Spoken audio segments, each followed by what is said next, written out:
The election in Lagos State yesterday was selection, and I love it. I love it. Like, that's why the fact that I'm not in support of election rigging and election malpractices. I love what happened in Lagos State yesterday. Let Yoruba be for Yoruba, let Lagos be for Lagos. In as much Nigeria is divided and tribal factor is in the mind of every Nigerians, whereby Igbo brother call their own brother their brother. Yoruba want to be my own brother too. Let Hausa be brother too. I have not seen any other state in Nigeria that is as accommodating as Lagos. Lagos is a state where anybody can contest for any post in Nigeria. Whereas àwa ò lè dán wò láwọn other states as Yoruba or as Lagosian, a lè dán wò láwọn other states. It of you where Nigeria nìyẹn tribal bigot ni wá. So the way it is now, I can't imagine how Igbo man will come under the shell of PDP, àbí Labour Party. Lagos State.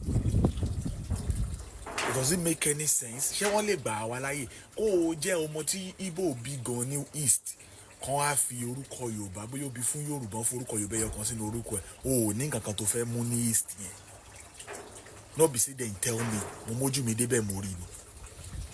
Bọ̀yẹ̀ kò dẹ́ ń ṣẹjọ́ wọn aṣíwájú ló fà á nígbà tí wọ́n gbé House of Representatives ìsọlọ̀ tán gbé fún Igbo ń gbà yẹn Odumogu Chuks. So what did they want chance? And we have to stop it. Because in country wọn ọba lè gbà lọ́dọ̀ tiwọn, àwa náà gbọ́dọ̀ máa gbà lọ́dọ̀ tiwa. So me, I am happy with that selection that happened yesterday. Inú mi dùn sí ayọ̀ mi kún.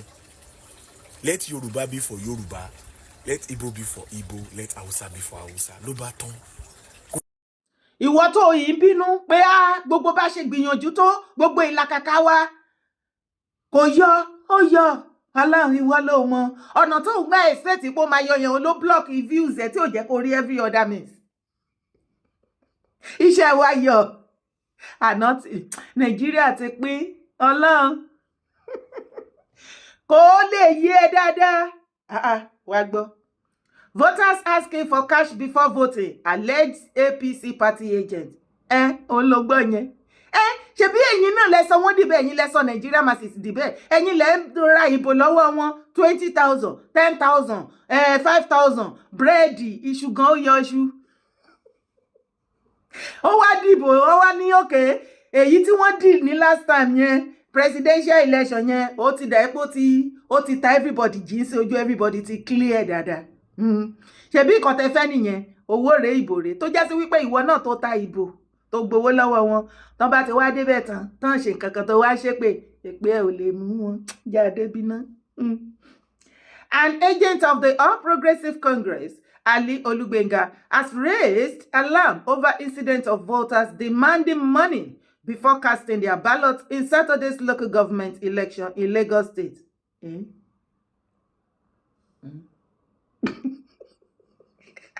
Owó rèé ìbò rèé. Abálájọ tí gbogbo polling unit dry àìmọye polling unit lẹ́ẹ̀rí ẹyẹ wọn rí ẹjọ́ bá lè ṣe wá cast ìbò ńbẹ nígbà táwọn èèyàn bọ́ síta láti òdìbò.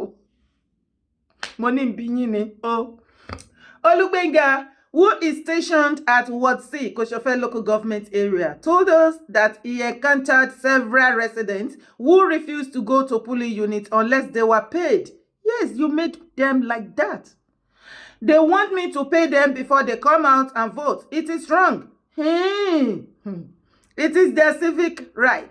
They should not sell their vote. We have been going from house to house, begging people to come out, but many say they won't vote unless they are settled, he said.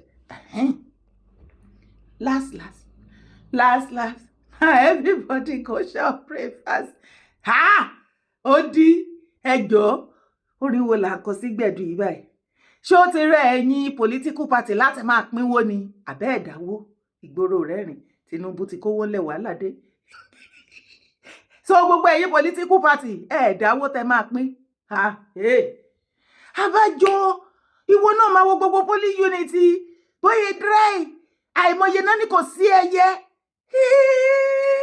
ìgbà tó ti jẹ́ pé ẹ ti fi tó wọn lẹ́nu pé bẹ́ẹ̀ ìbò títà ní o àwọn náà mo dẹ̀ wá láìkí ẹ o ẹ jókòó lé ibẹ̀ ni kọ́kọ́ là ń lọ. Bàbá Tinubu wọ́n ní gbogbo àwọn ọmọ Yorùbá tẹ́ fi sí gbogbo àwọn key post pátápátá tínú àwọn Yorùbá dùn pé àwọn Yorùbá lẹ fi sí àwọn post kàkàkàkà bíi ti bí Buhari o ẹyọ wọ́n ní gbogbo wọn náà wà useless.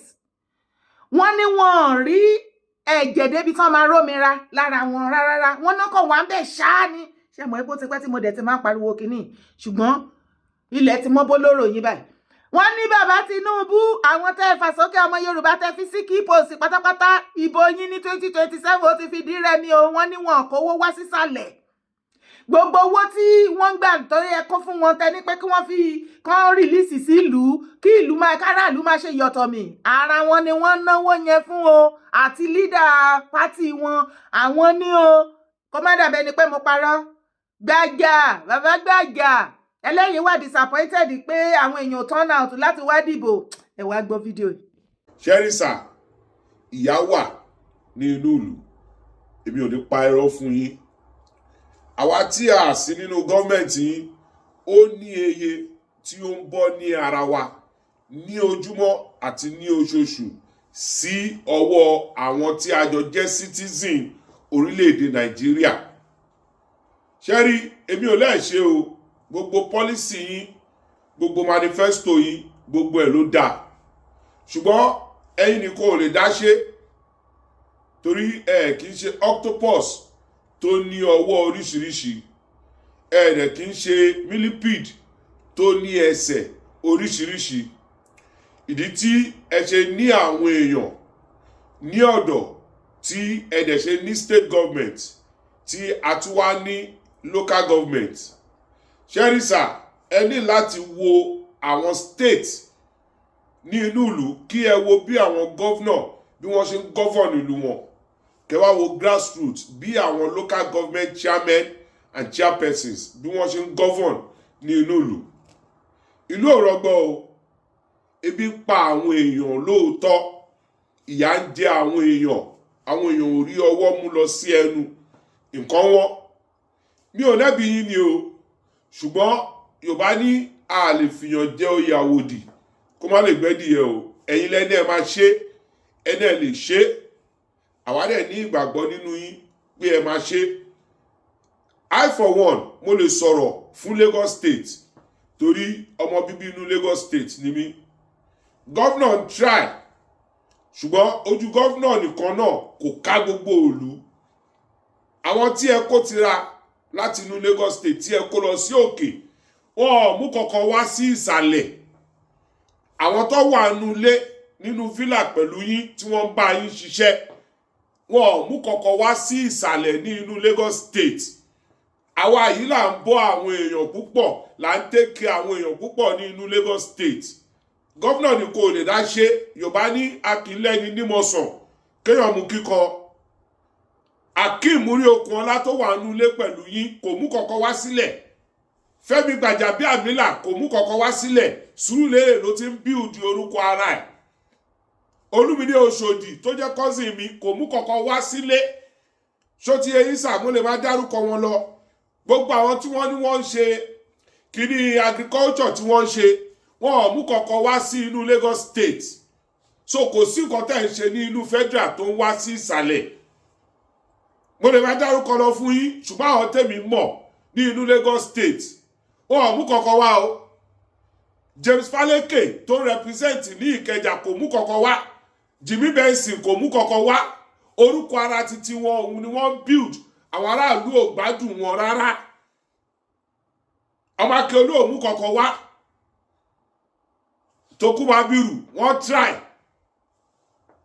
Wàsíù Sani Ẹ̀sìlókun wọ́n try mi ò mọ̀ pa Mama West o ṣùgbọ́n àwọn tí ẹ kó sí Àbújá àtàwọn tẹ kó sí inú villa wọn ò mú kankan wá sísàlẹ̀ o Sanwó-Olú ń try ó ń ṣe ìwọ̀nba ẹ̀ tó lè ṣe ṣẹwárí ní orí ọ̀rọ̀ local government yìí ìdí tí gbogbo wọn ṣe fẹ́ para wọn sí orí ẹ̀ òun ni autonomy owó tí ó ń wọ ibẹ̀ wọ́n ṣe kọ́kọ́ àwọn leaders ni wọ́n ń bọ́ wọ́n fi owó ìlú wọ́n fi ń bọ́ àwọn leaders ni wọ́n fi bọ́ àwọn aráàlú gbogbo any development tẹ́ bá ní wọ́n ṣe infrastructure tẹ́ ní wọ́n ṣe àwọn ni supervisor àwọn ni chairman àwọn ni supplier àwọn náà ṣe gbogbo ẹ̀ o àwọn aráàlú ò gbádùn ìdí tí mò ń sọ fún yín kó má dàbí ẹni pé a máa ní problem come 2027 èmi ò lẹ́ẹ̀ try o gbogbo policy tẹ́ gbélẹ̀ gbogbo ẹ̀ ló dá ṣùgbọ́n báwo ni ẹ ṣe fẹ́ actualize ẹ̀ tí àwọn tí wọ́n dúró tì yín tí wọ́n help yín tí wọ́n dẹ̀ help matter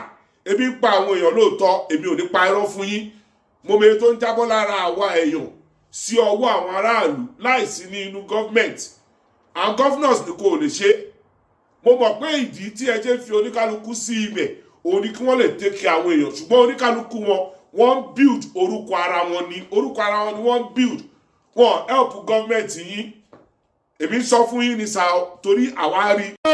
wọn ní síra yìí rẹ pé ní 1,100 naira yìí wà gba 20,000 yìí wà mú 3,000 délé èmi ní mọ́tò ní ìrọ́bọ̀lá o wọn ní síra láti ọ̀rọ̀ bá ìjọba APC wọn ní síra láyé wọn ní síra láti ọmọ náà mọ̀ ń gbọ́.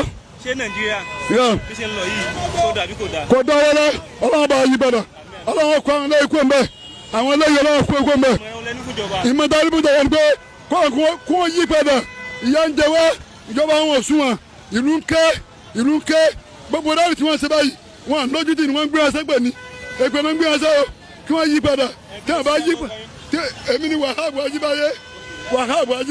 ọ̀rọ̀ yẹn ti ń dojúrú o ọ̀rọ̀ yẹn ti ń dojúrú ó ti ń ṣe àwọn politicians lọ́wọ́ everybody ti ń fara gbá we tell you now the chief of staff to President Bola Ahmed Tinubu Femi Gbajabiamila has expressed his disappointment over the low turnout of electorate in Saturday's local government election in Lagos State. Really? Àwọn wo lẹ ń bọ́? Ṣé iṣẹ́ tẹ́ ẹ kó sílẹ̀ fún wọn? As a chief of staff to the president, kí lèrè tó ti èrè wo lọ́mọ ní Lagos State ti jẹ lọ́dọ̀ ẹ̀? Ẹ bá wa bèrè lọ́wọ́ Fẹ́mi Gbajabiamila chief of staff to Baba Tinubu èrè wo ní Lagos State òkè Sùúrùlérè tán ló ranjú mọ́ ipò òbí ìdóríkọ ẹ̀ Fẹ́mi Gbajabiamila èrè wo ní Sùúrùlérè ti jẹ ṣebí ìwọ àti Desmond Elliot ẹ máa ń deceive àwọn ará Sùúrùlérè torí ibẹ̀ lèmi gbé dàgbà ibẹ̀ ni mo ti grow tó bá ti di pé any time of election ìgbà yẹn lẹ máa ń bọ́ síta tẹ máa bẹ̀rẹ̀ sí ní bí a kẹ̀ha exercise book kẹ̀ha kí náà tiẹ̀ máa hàn yín àwọn nǹkan tí ò lórí tí ò nídìí àwọn I don't understand. ìgbà yẹn ni ẹ máa rí Desmond Elliot á gbé bọ́ọ̀sì wèrè kan lọ rẹ́ǹtì bọ́ọ̀sì kan níbì kan wàá láwọn ń kó àwọn ọmọ lọ sí school primary school free transport wọ́n ń tan aráàlú lójú wọn nìyẹn ẹ̀yin ò mọ̀ ipò níbi tẹ́ máa tọ́ everybody dé tẹ́ máa ṣẹ̀sìn tẹ́ máa ṣe ẹlẹ́yàmọ́léyà yẹn lẹ ti ń ṣe láti ṣe lọ ṣe rí 2027 ó máa fa kíkì fẹ́ everybody ara ò ní rọ aráàlú ara ò ní rọ̀lú fúnra lára ẹ̀ ṣùgbọ́n ẹ̀yin politicians ara pa yín this coming 2027 election na go tear Nigeria ẹ̀yin fúnra lára yín lẹ́dẹ̀ tí ẹ̀ inú wa dùn àwa pariwo kẹjẹ́ ká lọ wọ́rọ́wọ́ ẹni rọ́ ni torí àǹfààní ara yín ẹgbógun tiwa ẹrù epo ti tán ẹlẹ́dàá gbogbo wọ òsùn gbogbo effort wọ òsùn àti wípé ẹlẹ́dàá àwọn èèyàn ẹ̀mí tó sùn sí àtàwọn tó yìn jìyà lọ́wọ́ kò ní jẹ́ kí gbogbo yín kẹ́ rójútu ayé yín jókòó kó wo situation Nigeria ó ti critical ẹ má dá bàbá Gbajabi lóhùn o. The former Speaker of the House of Representatives emphasized the need to sensitize the people about the importance of grassroots government. A little bit disappointed about the turnout, which is where we need to work on. There is general low turnout from what I have seen. Tí rí nǹkan kan.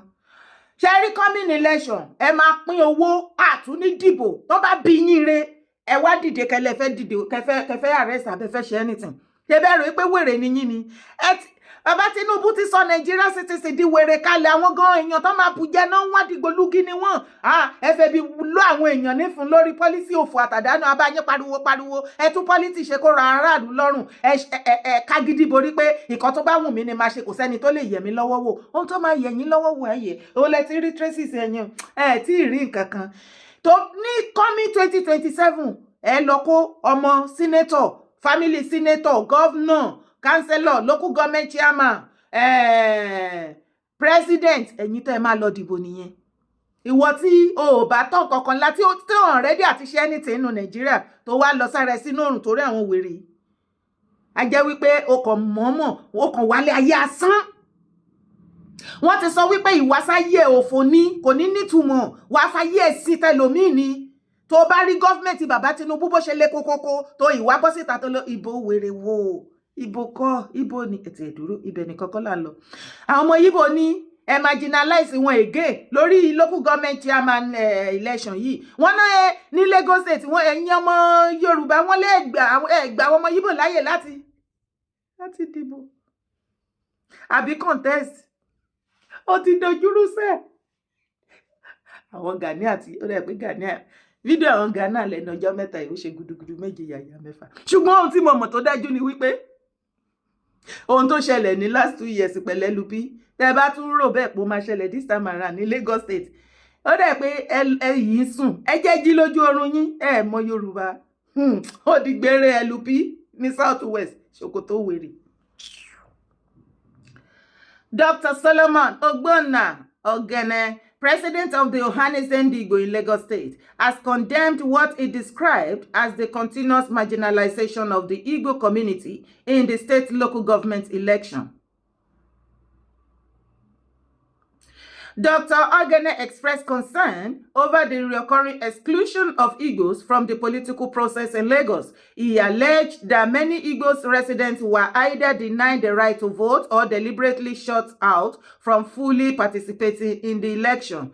Ẹ wo ibi abalẹ̀ níbi kan là ń kọrí sí o tí wọ́n bá fún yín láàyè nínú kíníbi tá à ń sọ ẹ sì padà lé èmi ò mọ̀ ṣùgbọ́n èèyàn kan dáhùn bí yóò sàn kankan ó ní Anambra people will not allow Eboyima to be a local chairman in Anambra, the same Igbo region, but an Anambra man want to be a local chairman in Lagos State, a Yoruba region. Funny lots. Check bodada. Anambra people will not allow Eboyima to be a local chairman in Anambra. Yet, Ebonyi and Anambra, they are all Igbo. The same Igbo region, but an Anambra man want to be a local chairman in Lagos State, a Yoruba region. Yoruba, wake up. Ọ̀rọ̀ hatred kọ́ lélẹ̀, ọ̀rọ̀ pé Nàìjíríà ti fọ́ yẹlẹyẹlẹ lélẹ̀, kó ní kálukú jà forí ẹ̀, ó jẹ́ jà fún rẹ̀. Mo ti ṣe analysis lẹ́ẹ̀kan, ṣé Igbo ló ń jà fún Northerner báyìí? Àbí Northerner ló ń jà fún Yorùbá? Àbí Yorùbá ló ń jà fún Igbo? Àbí Igbo ló ń jà fún Yorùbá? Àbí Northerner?